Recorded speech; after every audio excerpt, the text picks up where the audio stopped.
If you've tried hearing aids, but voices still aren't clear, or even worse, sound sharper, harsher, or harder to follow, something isn't adding up.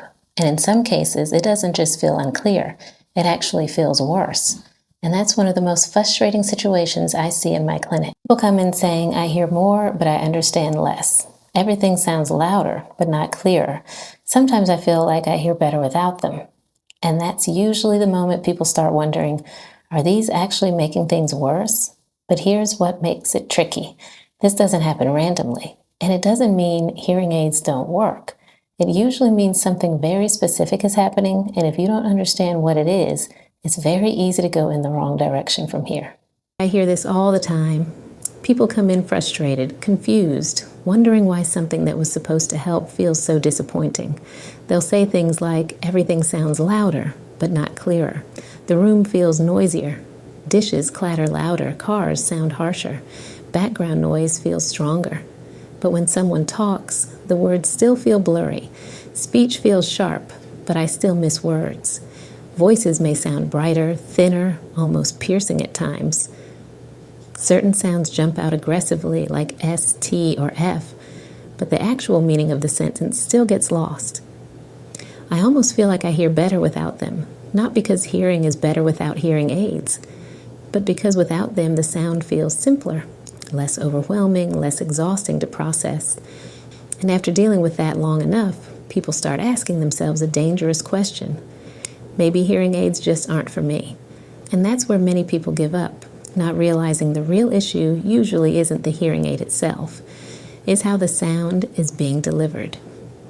In my clinic, this is usually the turning point, because up until now, most people are still trying to make it work. They think, maybe I just need more time. Maybe I just need to get used to it. Maybe I picked the wrong brand. But what I see over and over again is this.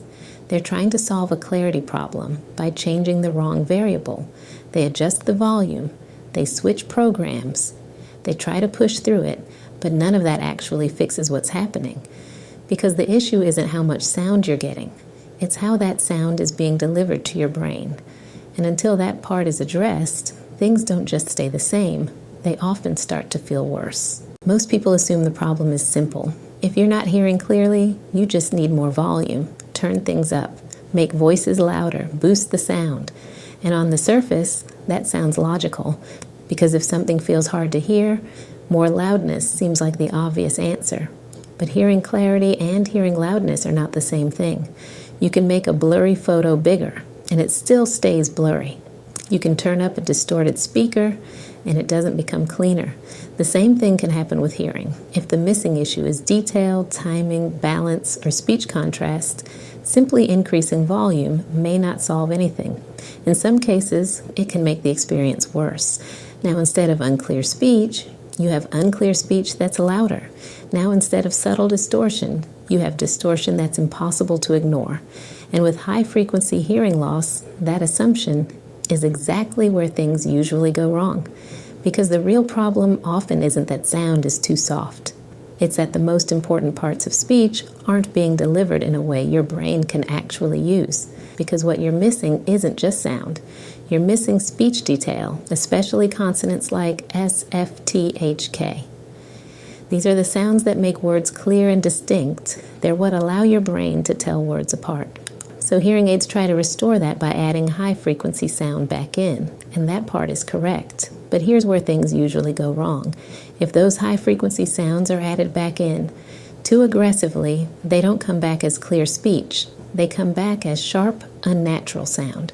And your brain doesn't interpret that as clarity. It interprets it as noise. And what that means in real life is your brain is now working harder, not easier. Instead of getting cleaner speech to process, it's getting more distorted information to sort through. So even though it feels like you're hearing more, your understanding doesn't improve. And that's when people start saying, I don't understand why this is harder now than it was before. What your brain is actually trying to do is reconstruct meaning from incomplete information. And when the sound being added back isn't shaped correctly, that reconstruction process becomes harder, not easier. This is exactly why some people spend thousands of dollars on hearing aids and still feel like nothing really improved. So now instead of hearing less, you're hearing more sound, more sharpness, more input, but not more understanding. And that's when people say, this actually feels worse. The 3 real problems most people never hear about. 1, over-amplified high frequencies. If higher-pitched sounds are turned up too aggressively, they come back as sharp, thin, artificial sound.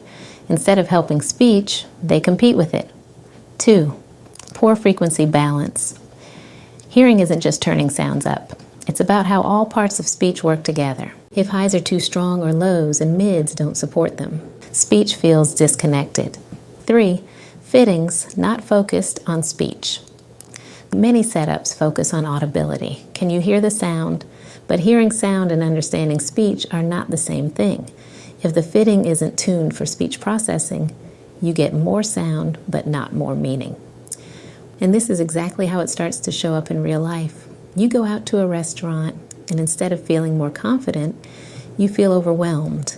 You're hearing everything, plates, conversations, movement, but the one voice you're trying to focus on still isn't clear. Or you're sitting with family, and you're catching pieces of conversation, but not enough to keep up. So you start nodding, filling in the gaps, trying to stay engaged. And by the end of it, you're exhausted. Not because you weren't paying attention, but because your brain was working overtime to keep up. When these 3 problems combine, too much sharp input, poor sound balance, no focus on speech clarity, people start saying, this just doesn't sound right. Then they wear hearing aids less. They stop trusting the process. Eventually, they end up in a drawer. Then come the next steps, avoiding restaurants, avoiding group conversations, avoiding noisy places. And over time, your brain gets less practice processing speech, which makes understanding even harder later on. The truth about just get used to it. Many people think, maybe I just need to get used to it. And sometimes they're told, give it time. Your brain will adjust. That's only partially true. It only works if the sound is usable. What the real goal should be. The goal isn't to add more sound. It's to deliver the right sound in a way your brain can use. That means high frequency sounds should be controlled, not too sharp, balanced, not overwhelming, aligned with speech, not just volume. The goal isn't to hear more, it's to understand better. This is why 2 people with the same hearing test can have completely different experiences with hearing aids. One feels clear and natural, the other feels overwhelmed and frustrated. The difference usually comes down to how that sound is being delivered. What to check if this is happening to you. If this is happening to you, there are a few things worth checking. Are the high frequencies set too aggressively? Is the overall sound balanced? Or does it feel sharp and uneven? And most importantly, is your fitting actually focused on speech clarity or just making sounds audible? Because small adjustments in these areas can completely change how your hearing aids perform. So if you've ever tried hearing aids and something felt off, that doesn't mean they don't work. It usually means something very specific wasn't set up correctly.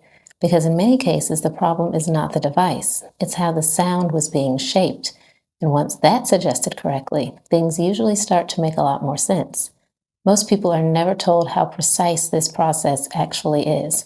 But once you understand what's happening, you can ask better questions, make better decisions, and get much better results. I'm Dr. Shana Stapleton, and I'll see you in the next one.